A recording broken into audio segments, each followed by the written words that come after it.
বাবার ভিডিও আমি একটা পোস্ট করেছিলাম। সেই পোস্টে একটা দাদাভাই কমেন্ট করেছে, দিদিভাই বিয়ে না করলেই পারতে, বাপের বাড়িই থেকে যেতে। তো সেই দাদাভাইকে আমি বলতে চাই যে দাদাভাই,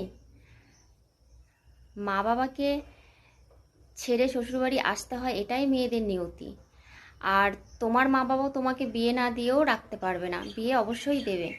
তো মা বাবাকে ছেড়ে শ্বশুরবাড়িতে এসছি ঠিকই, কিন্তু মা বাবার সম্পর্ক তো ত্যাগ করে আসেনি যে মা বাবার কিছু কথা বলতে পারবো না, মা বাবার নামগন্ধ নিতে পারবো না, সেরকম তো কোনো প্রশ্ন নেই।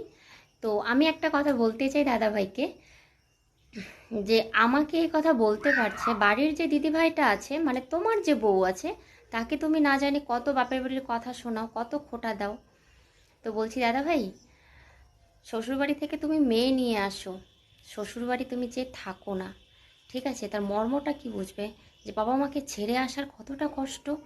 মা বাবা ছোটোবেলা থেকে মানুষ করেছে, ছোটোবেলা থেকে মা বাবাকে দেখে আসছি, মা বাবার ভালোবাসা পেয়ে আসছি, আর সেই মা বাবাকে ত্যাগ করে আমাদেরকে শ্বশুরবাড়ি আসতে হয়, শ্বশুরবাড়ির মানুষদেরকে আপন করে নিতে হয়।